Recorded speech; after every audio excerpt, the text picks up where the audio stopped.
Баршаңызға қайырлы күн, құрметті менің YouTube көрермендерім, сіздердің назарларыңызға дүниежүзі тарихы бойынша уәде етілгендей сабақтар сериясын жалғастырамыз. Сонымен бізде жаңа заман тарихы бойынша сабақтар сериясы. Бізде бүгін тақырыпта 4-ші тақырыптың жалғасы, яғни параграф нөмірі 4. Бұл бізде Ұлы Моғол империясының дағдарысы және оның ыдырауы және 17-18 ғасырлардағы Үндістан деген тақырып. Сонымен біздер Үндістанның халқы деген тақырыпқа, яғни бөлімшеге, подтемаға келіп жатырмыз тақырыпшаға. Сол тақырыптың ішінде бізде мынандай ақпараттар беріледі. Сонымен біздер өткен сабақта айтқан болатынбыз, Ұлы Моғолдар мемлекеті, жалпы моғолдар Үндістанның солтүстік бөлігінен келген кезде олар өте көп жерлерді жаулап алды және Бабыр деген өте үлкен қиыншылыққа тап болды деп айтқан болатынбыз. Себебі Үндістанның территориясында халықтың көп бөлігі болды. Индуизм дінін ұстанады және буддизм дінін ұстанады және одан да ұсақ түрлі халықтардың барлығы өздерінің діни түсініктері бар екендігін айтқан болатынбыз. Ал моғолдардың өздерінің мемлекеттік діні бұл ислам діні болған болатын. Осылайша Үндістанда жаңа заманда әр тілде, әртүрлі діндер мен діни сенімдерді ұстанатын 20-дан астам ірі халықтың болғандығы айтылады және 1000-ға жуық ұсақ халықтың болғандығы айтылады. Бұл әрине өте үлкен енді айырмашылыққа алып келеді. Бұл енді әр тілде сөйлейтіндігі бұл Үндістанда әлі күнге дейін сақталған. Кейбір, яғни олардың штаттары бір-бірінің тілдерін, яғни диалектілерін түсінбей қалатын жағдайлар әлі күнге дейін кездеседі. Сонымен Үндістанда халықтың әлеуметтік немесе ұлттық тегінен бұрын оның касталық, яғни жүйесі әлі күнге дейін сақталып отыр. Яғни касталық тек деген әлі күнге дейін жүзеге асып отыр. Халықтың әлеуметтік немесе ұлттық тегінен бұрын оның касталық тегі басты орын алады. Яғни сіздің қай кастадан шыққандығыңыз әлі күнге дейін басты рөлді орындайды. Сонымен Үндістанда халықтың әлеуметтік немесе ұлттық тегінен бұрын оның касталық тегі басты орын алды. Осы жерде бізде кітапта каста деген сөзге анықтама береді. Бұл каста дегеніміз үнді халқының арасындағы адамдардың кәсібі, құқығы және міндеттері бойынша мына жерде кілт сөз бізде мұраға беріліп отыратын адамдардың тұйықталған жабық топтары. Қысқаша айтқан кезде, мысалы қандай да бір қыш көзе құмыра жасаушы болатын болса, оның баласы сонымен құмыра жасаушы болу керек, немесе егіншінің баласы егінші болу керек, немесе мысалы жүк тасушының баласы жүк тасушы болу керек. Тұйықталған жабық дегесін бұған сырттан ешкім кіре алмайды. Яғни жоғары кастаның өкілі төменгі кастаға өтіп кете алмайды. Төменгі кастаның өкілі басы қанша жерден қатты жасап тұрса да, қатты істеп тұрса да, жоғары кастаға ешқашан көтеріле алмайды және касталардың арасында неке жүрмейтін болған, туыстық қарым-қатынас болуы мүмкін емес. Сонымен касталық жүйе жоғарыдан төмен қарай, яғни төменге дейін бөлінетін 4 сатыдан, яғни варнадан тұрады. Енді үнділіктер неге осындай топтарға бөлінді дейтін болсақ, түрлі аңыздар айтылады. Кейбір деректер бойынша осылай 4 кастаға бөлінуді оларға бүкіл үнділердің арғатасы Ману өсиет еткенде өздері сенеді олар. Ману заңдары деген оларда заң бар.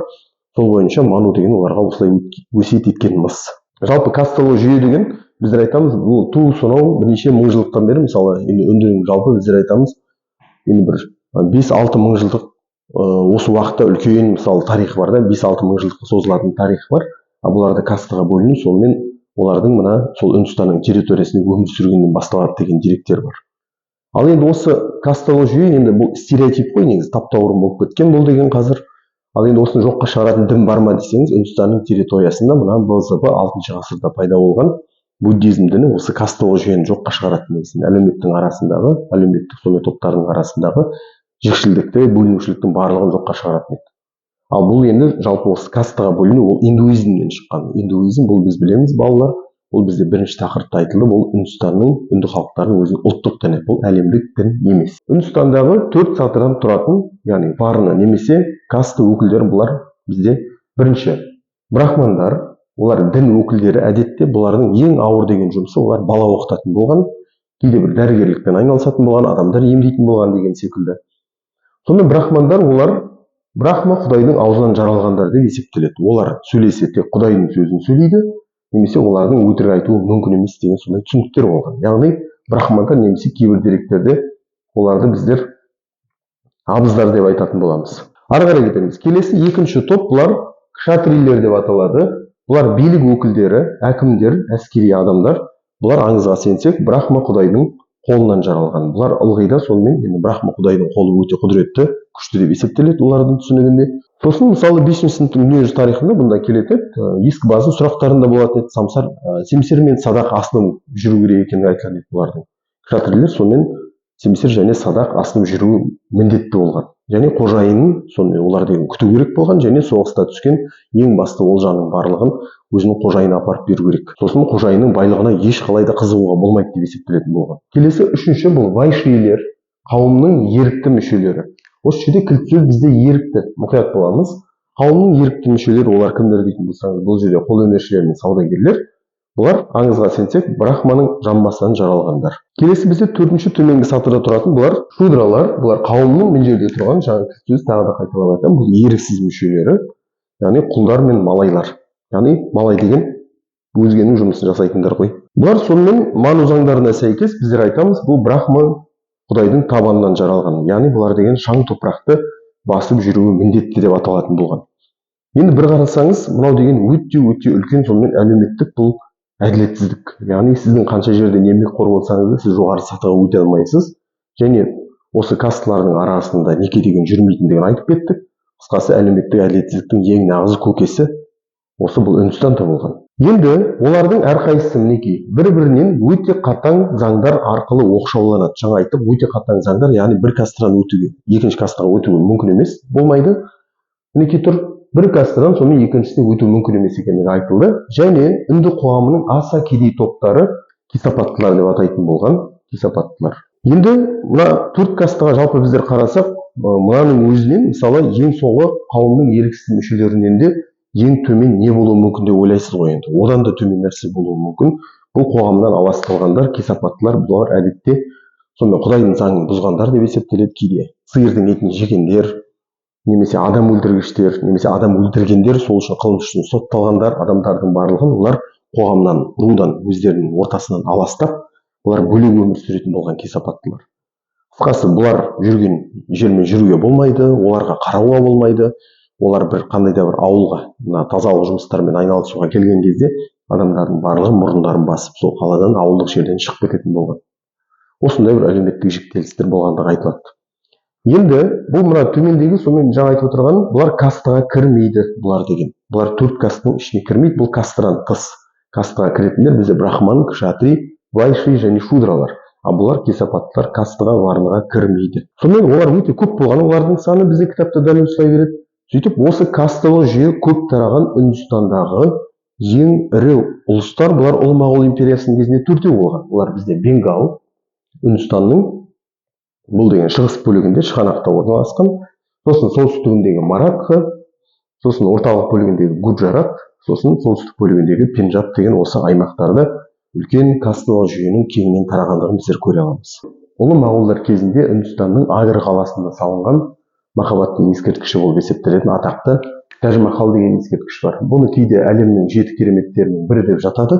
Енді бізде әлемнің 7 кереметтің біріне жатпайды бұл ескерткіш, бірақ қазіргі кездегі әлемнің 7 керемет ескерткіштерінің біріне жатқызуға болады дейді бұны әбден. Бұл мавзолейді, яғни бұл кесенені, мавзолейді салдырған атақты бұл Шах-Джахан, немесе Шах-Джахан. Шах-Джаханның әйелі Мумтаз бегімге немесе Мумтаз Махалға арнап салынған екен.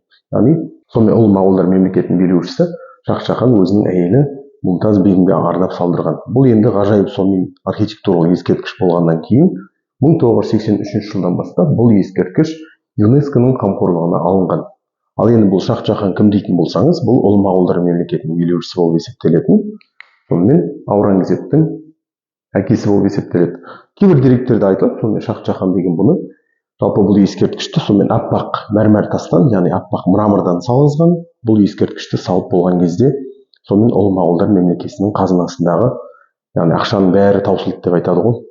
Кейбір деректерге сүйенсек, сонымен аңыздарға сүйенсек, осы әрекетіне, әкесінің әрекетіне наразы болған Аурангзеб, болашақ падишах, бұл деген әкесіне наразы болып, әкесін сонымен кейбір бөлмеге қамап тастағандығы айтылады. Яғни билікті тартып алып әкесін бөлмеге қамап, тек қана сонымен мынандай ғана бір шағын терезе қалдырған, бұдан сол жаңағы өзі салдырған кесене ғана көрініп тұратындай қылып. Енді осындай жаңа әрекеттерге неге байланыстырып айтатын болсақ, себебі тағы бір кейбір деректер бар. Яғни осы Шах-Джахан деген өзі дүниеден өткеннен кейін дәл сондай өзінің әйелі Мумтаз бегімге арнап салынғандай ескерткішті, дәл сондай храмды немесе мавзолейді ол өзіне арнап салдырғысы келген, оны қап-қара, қара мрамордан, қара мәрмәр тастан салдырғысы келген екен. Қысқасы ол әрекеті жүзеге аспай қалған. Енді біздің қазіргі көріп жүргеніміз бұл Агра қаласындағы Мумтаз Махалдың құрметіне арнап салынған ескерткіш. Сонымен 18 ғасырдың ортасына қарай ұлы моғол мемлекетінің Үндістандағы билігі құлайды. Енді бұған бірінші себептер әсер етеді. Бізде кітапта берілген себептер сонымен мынандай. Бұл экономикалық қиындықтар, әсіресе бұқара халықтың жағдайын өте қатты нашарлатады. Оған себеп болған дейді.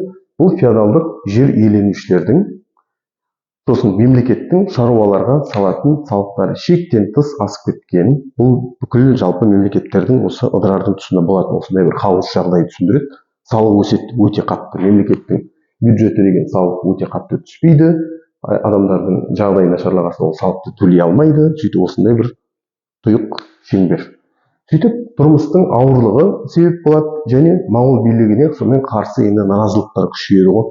Бұрын бізде ескі базыда осы ең ірі екі көтеріліс айтылатын еді. Бұл Гавин бастаған ірі көтеріліс болған, сосын мына Сикха деген тайпалардың көтерілісі болғандығы айтылады, және Шиваджи деген сонымен көтерілістің басшысы болған ірі көтерілістер айтылатын еді бізде. Үндістанда бізде әуелден белгілі этностық және діни ғұрыптардың ерекшелігі де өзінің әсерін тигізеді. Неге десеңіз, моғолдардың өздерінің діні ислам, ал жергілікті халықтың діні өте көп. Сөйтіп аймақтардың ұлы моғол мемлекетінен бөліне бастауы байқалады. Осы кездерде бірінен соң бірі сонымен ұлы моғол мемлекетінен бөлініп кете берген. Сыртқы жаулардың шабуылы әрине оны жоққа шығара алмайды. Оның ішінде әсіресе бұл ауған тайпаларының және Иран мемлекетінің сонымен шабуылы бұл мемлекеттің сонымен күннің батуына себеп болады. Және осыған плюс осы уақыттарда сонымен еуропалық отаршылдардың әсіресе шабуылы күшейеді. Ақыры барлығы айналып келіп ұлы моғол империясы ыдырайды. Олардың орнына сонымен Үндістанның территориясына біртіндеп енді еуропалық отаршылдар келе бастайды. Бұл әсіресе екі ағылшын және француз отаршылдары.